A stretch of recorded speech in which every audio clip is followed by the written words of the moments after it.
नमस्कार दोस्तों। आज की इस चर्चा के अंदर हम CAA, NRC और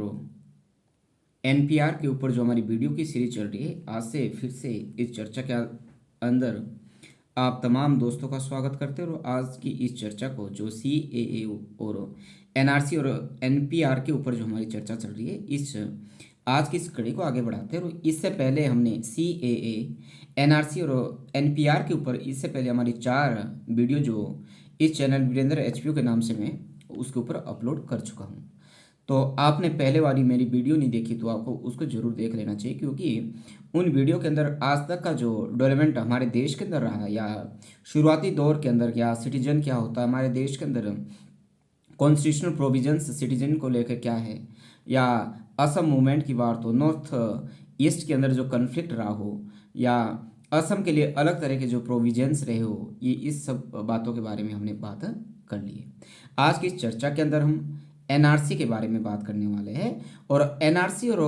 NPR के मध्य किस तरह का जो लिंक रहा है उसके बारे में बात करेंगे। और ख़ास तौर के जो असम के अंदर NRC वहाँ पे किया गया, जो माननीय सर्वोच्च न्यायालय के आदेशों के अनुसार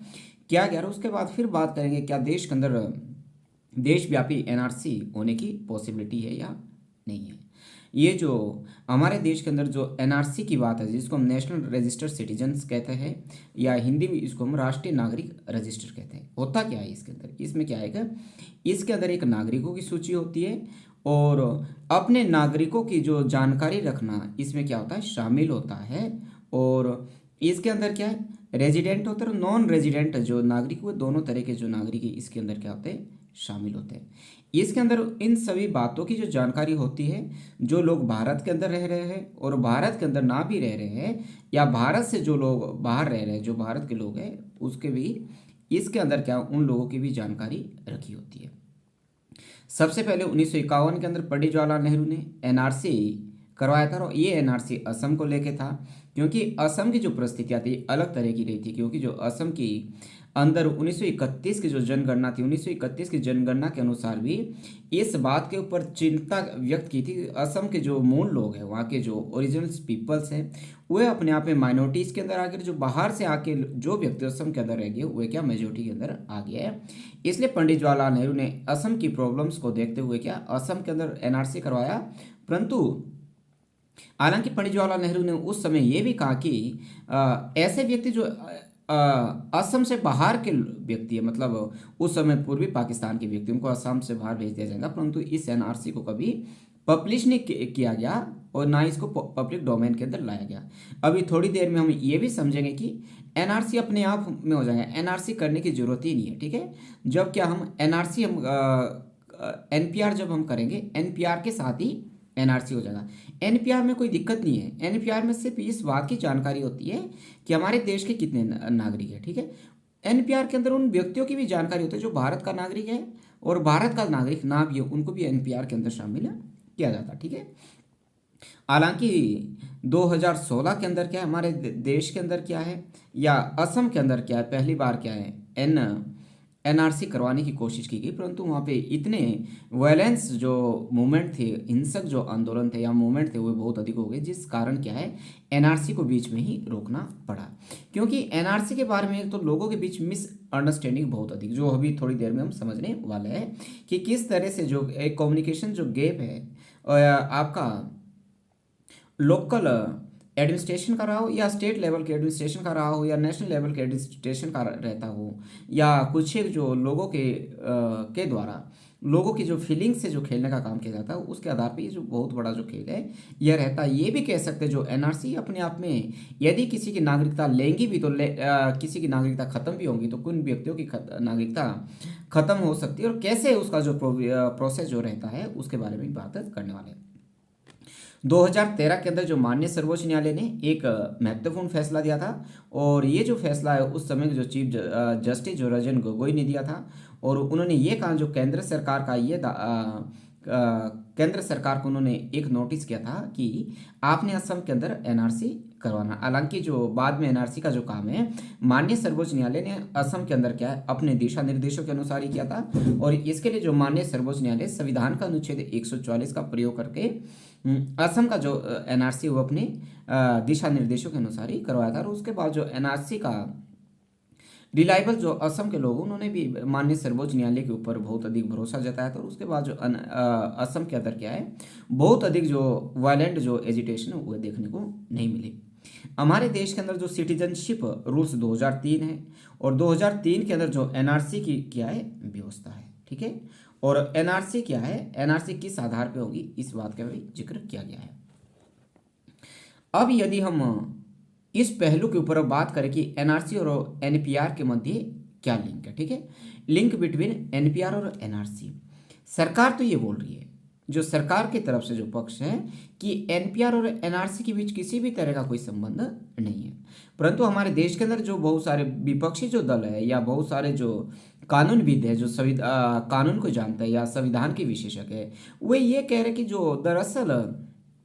एनपीआर और एनआरसी के बीच क्या है, अपने आप में बहुत गहरा संबंध है। अब गहरा संबंध कैसा है, इस बात को हम समझ लेते हैं। एनपीआर और जो एनआरसी जो रूल्स है 2003 का के अंदर हमारे देश के अंदर इसके रूल्स तय किए गए थे, इसके बीच दरअसल आपस में गहरा संबंध जरूर है। कैसे? क्योंकि ये सेंसस के आधार पे क्या है, जो एनपीआर होगा और उसके साथ साथ एनपीआर के अंदर तो नेशनल पॉपुलेशन रजिस्टर रहता है, और एनपीआर के साथ साथ क्या है, एनआरसी भी हो जाएगा। ये किसी किसी को पता कैसे लगेगा या कैसे इसको किया जाएगा, एनआरसी अलग से करवाने की जरूरत नहीं है हमारे देश के अंदर, ठीक है। क्योंकि एनपीआर के साथ ही एनआरसी हो जाएगा। कैसे? इसमें क्या, जब हमारे देश के अंदर जो जनगणना होती है, क्योंकि हमारे देश के अंदर जो जनगणना है पहली बार क्या 1931 के अंदर हुई थी, और पहली बार सॉरी 1872 के अंदर हुई थी, और नियमित जो जनगणना वो 1881 के अंदर हमारे देश के अंदर शुरू हुई थी। इसके अंदर होता क्या है, इसमें क्या लोकल रजिस्टर होता है जो एनआरसी करवाएगा, एनपीआर करवाएगा, और लोकल लेवल पे जो रजिस्टर होता है उससे जो बड़ा ऑफिसर होता है उसको सब डिस्ट्रिक्ट रजिस्ट्रार कहते हैं, और उससे जो बड़ा ऑफिसर वो स्टेट रजिस्ट्रार होगा, और जो नेशनल लेवल का जो है उसको नेशनल रजिस्ट्रार होगा, ठीक है। इसके साथ जब क्या है हमारे देश के अंदर एनपीआर हो जाएगा, एनपीआर का मतलब नेशनल पॉपुलेशन रजिस्टर हो जाएगा, तो उसमें क्या है कि जो लोकल रजिस्टर होगा, और जिसको जब वो एनपीआर कर रहा होगा और जिसको ये संदेह लगेगा कि ये जो उक्त व्यक्ति है इस भारत का नागरिक नहीं है, या बाहर से हमारे देश के अंदर आया घुसपैठिया है, या उसके पास अपनी नागरिकता सिद्ध करने के लिए कोई उसके पास ठोस प्रमाण नहीं है, तो उस नागरिक आगे क्या है, जो लोकल लेवल का या बूथ लेवल का जो अधिकारी है वो उस नागरिक आगे क्या लिख देगा, डाउटफुल लगा देगा, ठीक है। और उसके बाद क्या है, फिर उसे जिस नाम के आगे डाउटफुल नागरिक लगा दिया जाएगा, डाउटफुल लगा दिया जाएगा, उस व्यक्ति को सुनवाई का मौका दिया जाएगा कि वह अपनी इस बात की अपनी नागरिकता को सिद्ध करने के लिए क्या है, वह ठोस तथ्य प्रमाण या दे, ठीक है। और उसके बाद क्या है, जो लोकल रजिस्टर होगा वह अपने विवेक से क्या है इसका जजमेंट करेगा, इसका फैसला करेगा, और उसके बाद फिर वह जो ड्राफ्ट है वह एनआरसी का जो ड्राफ्ट है वह सब डिस्ट्रिक्ट रजिस्ट्रार को भेज देगा, ठीक है। परंतु उसके बाद फिर से जिस व्यक्ति के नाम के आगे डाउटफुल नागरिक लिखा गया है उसकी अपील की जाएगी, उसकी सुनवाई होगी, और जब भी उसे ये लगेगा, जैसा भी उसे अपने विवेक से लगता है, उसके बाद फिर से हुए सब डिस्ट्रिक्ट रजिस्ट्रार के पास क्या है, अंतिम जो एनपीआर है वो उसको भेज देगा, ठीक है। और जो उसको ये लगेगा कि ये क्या है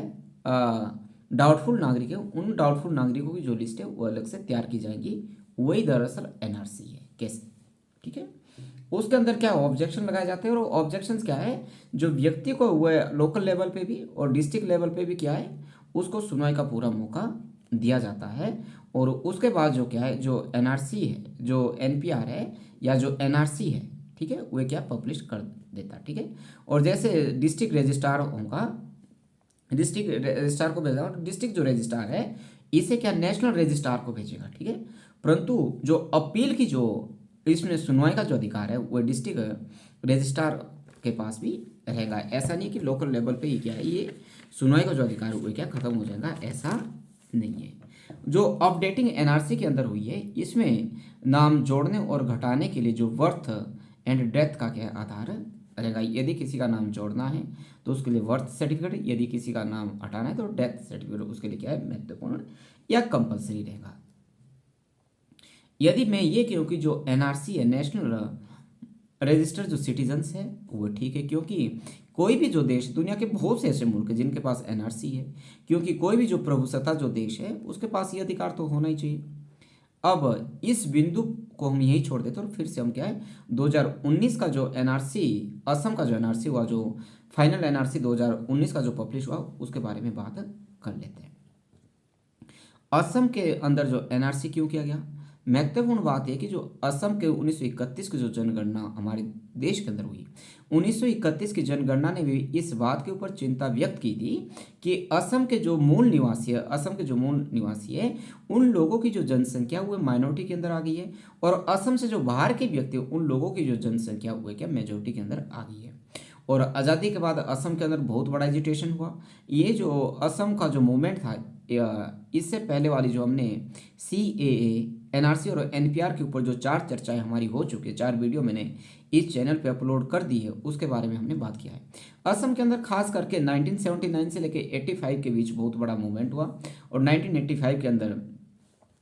एक पक्ष, एक समझौता हुआ जिसको हम असम समझौते के नाम से भी जानते हैं। और ये जो असम समझौता था ये त्रिपक्षीय था, एक तरफ केंद्र सरकार, दूसरी तरफ राज्य सरकार, और तीसरे आंदोलनकारी थे। ठीक है, 1979 और 85 के अंदर जो असम का मूवमेंट था वो इस बात को लेके था कि असम के अंदर जो गैर असमी लोग हैं या जो बाहर के जो व्यक्ति, उनको क्या असम से बाहर भेज दिया जाना चाहिए, क्योंकि असम के ऊपर जो असम के जो संसाधन है उस पे असम के मूल लोगों का अधिकार होना चाहिए। और असम के अंदर पॉलिटिकली रूप से, इकोनॉमिक रूप से, सोशली रूप से या बाकी तरह से क्या असम के व्यक्तियों की क्या वहाँ पे उनको मौका दिया जाना चाहिए एम्प्लॉयमेंट के अंदर भी। ठीक है,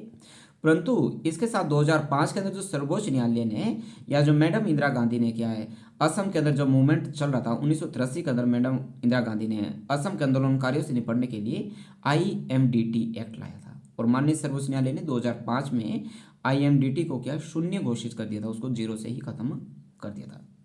2016 के अंदर क्या है, असम के अंदर क्या है, दो सब डिस्ट्रिक्ट में, 2 सब डिस्ट्रिक्ट के अंदर क्या है, एक NRC करवाने की वहाँ पे कोशिश की, परंतु उस समय असम के अंदर क्या है, जो मूवमेंट है इतने अधिक हिंसक हो गए कि NRC को बीच में ही छोड़ना पड़ा। ठीक है, और 2003 के अंदर क्या है, जो असम के जो NRC करने के जो ऑर्डर है माननीय सर्वोच्च न्यायालय के द्वारा दिए गए थे।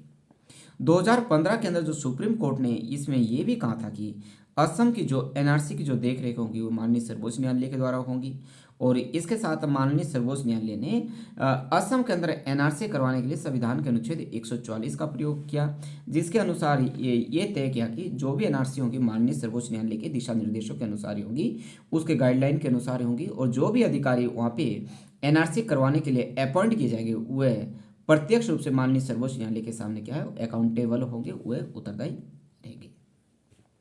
उसके बाद जो असम के जो NRC का जो प्रोसेस है वो शुरू होता है। इसके अंदर जो NRC का जो सेवा केंद्र, इसके लिए NRC के लिए सेवा केंद्र बनाएंगे, और NRC असम का कैसे हो इसके लिए डिजिटल प्रोसेस है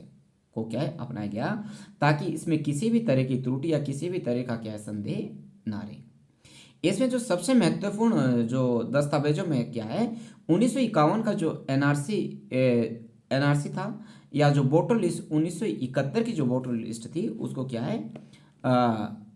आधार माना गया, और ऐसे व्यक्ति जिनका जो नाम 1971 की वोटर लिस्ट के अंदर था उनको भारत का नागरिक मान लिया गया, और इसके लिए क्या है लीगल, जो 1971 का जो डाटा उसको लीगल माना गया। ठीक है, और इसके बाद जो ऐसे नागरिक जो अपने माता का पिता का जो विवरण देना क्या है महत्वपूर्ण माना गया, और इसमें क्या है जो NRC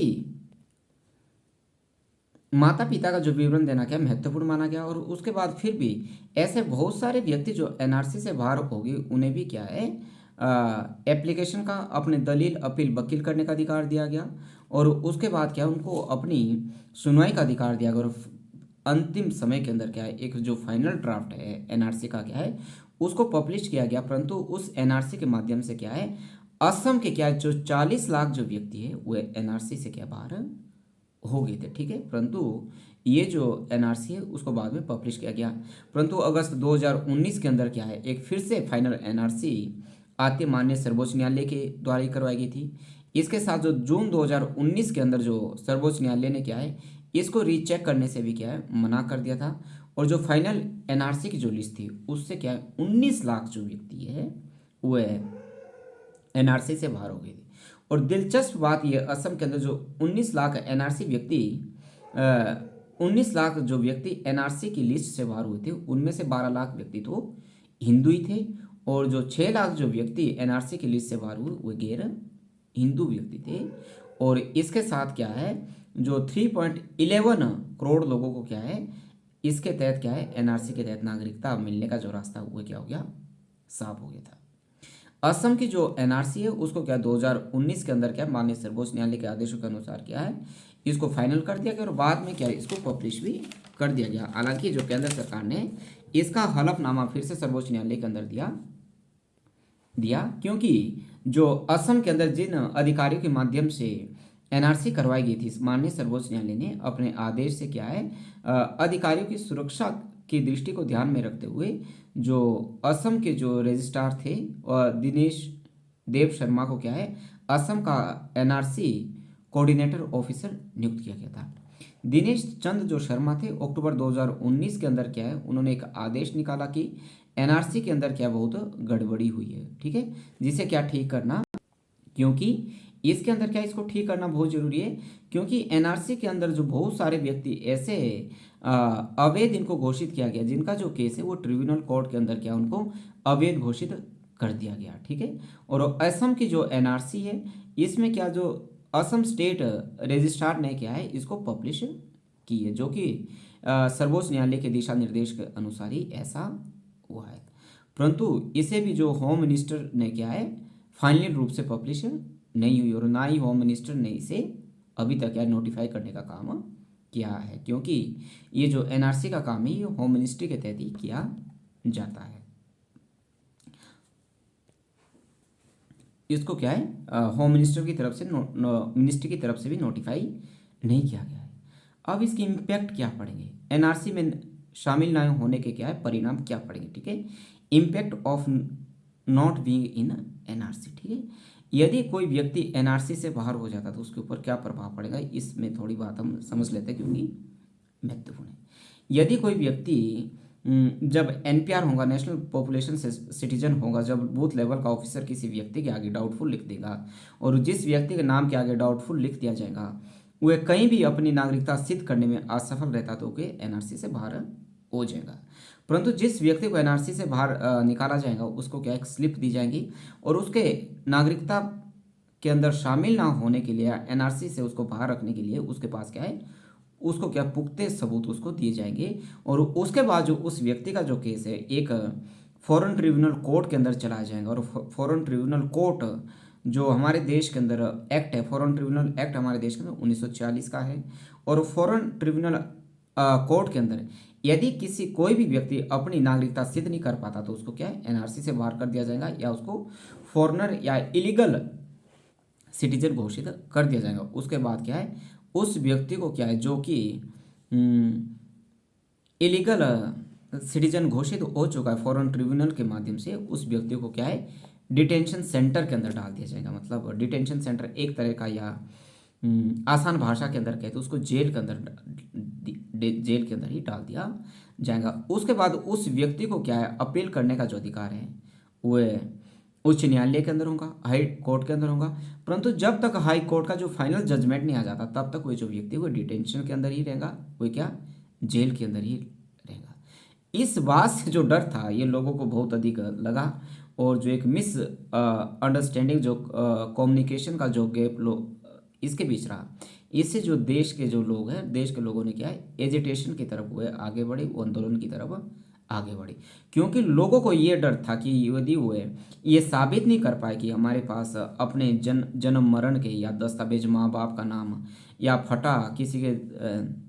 दस्तावेज पानी के अंदर बह गए आग से जल गए या बाकी तरह की जो उनको असुविधा रही उसकी वजह से वो अपनी नागरिकता सिद्ध ना कर पाए तो क्या परिणाम निकलेंगे, ठीक है।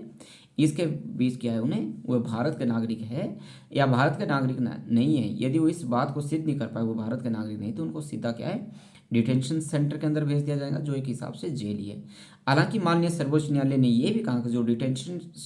सेंटर है उनका जो डेली रूटीन का जो लाइफ दिनचर्या है उसको क्या है जेल मैनुअल के अनुसार नहीं चलाया जा सकता, क्योंकि डिटेंशन सेंटर के अंदर क्या है, एक तो बच्चों की पढ़ाई का ध्यान रखना होगा, उनके स्वास्थ्य का ध्यान रखना होगा, अच्छे वातावरण का ध्यान रखना होगा, और जो उस डिटेंशन सेंटर के अंदर रह रहे हैं उनके क्या है एम्प्लॉयमेंट का भी ध्यान रखना होगा। साथ में सर्वोच्च न्यायालय ने ये भी कहा है कि जो व्यक्ति 3 साल तक डिटेंशन सेंटर के अंदर रह चुका है उसको बाहर निकालने की भी क्या प्रावधान होने चाहिए। ठीक है, वो का प्रावधान क्या माननीय सर्वोच्च न्यायालय के द्वारा किया गया। अब इसकी आज की जो हमारी चर्चा अंतिम समय में ये बात कर लेते हैं, क्या राष्ट्रव्यापी एनआरसी की संभावना है या नहीं। हालांकि जब 2019 के अंदर 2020 के अंदर 2020 के अंदर ये CAA जो एक्ट हुए पास हुआ था, उस समय वर्तमान जो सरकार है उनके जो होम मिनिस्टर अमित शाह जी ने ये कहा था कि हम पूरे देश के अंदर एनआरसी करवाएंगे। उसके बाद जो पूरे देश के अंदर क्या है राष्ट्रव्यापी जो आंदोलन है एजिटेशन से बहुत अधिक हो गए थे और आगजनी की जो घटनाएं हैं बहुत अधिक हुई थी। उसके बाद जो हमारे देश के जो प्राइम मिनिस्टर नरेंद्र मोदी ने अपने वक्तव्य के अंदर या स्टेटमेंट के अंदर ये कहा था कि राष्ट्रव्यापी एनआरसी करवाने की हमारी कोई इच्छा नहीं है। जो एनआरसी का जो संबंध वो असम से संबंधित था, असम की जो परिस्थिति थी वो अलग किस्म की थी, परंतु फिर भी क्या है ये जो राष्ट्रव्यापी जो एनआरसी करवाना कोई मुश्किल काम नहीं है, क्योंकि ये तो एनपीआर के माध्यम से ही हो जाएगा। ठीक है, और जो CAA है ये इसके माध्यम से किसी भी जो व्यक्ति की वो नागरिकता जाने वाली नहीं है, बल्कि CAA जो कानून है वो तो नागरिकता देने का कानून है और ना कि किसी की नागरिकता छीनने वाला कानून है। तो आज की इस चर्चा को हम क्या है यहीं पे समाप्त करते हैं, और अगले फिर नई वीडियो के अंदर क्या हम एनआरसी के ऊपर या एनआरसी और एनपीआर के जो मध्य जो चिंताएं जो इससे जो जुड़ी हुई जो चिंताएं हैं उन सभी चिंताओं के क्या उत्तर देने की कोशिश में करूंगा। Thank you so much.